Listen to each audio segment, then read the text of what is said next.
O'n i ddim wedi gwisgo shorts tan i'n 16 blwydd oed. O'n i pob amser cuddio fy coes.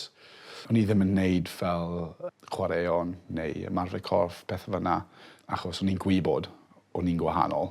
Pan oedd ni'n tua 14, 15 blwydd oed, oedd y mam wedi gweld yn y papur newydd yna clwb am chwaraeon anabledd, a o'n i byth 'di clywed am unrhyw beth anabledd. A ni'n cofio cerdded mas ar y pwllnofio a gweld shwt gymaint o pobl efo gwahanol anableddau, dweud y gwir. O'n i'n meddwl, reit, ie.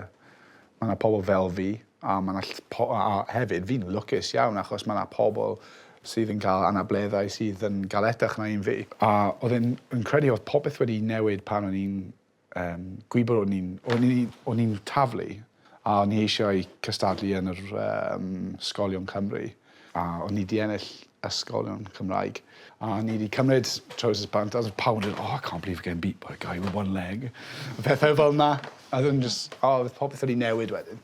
O'n i'n dweud, ie, fi'n caru hyn. Fi'n caru y ffaith nhw'n teimlo fel yna.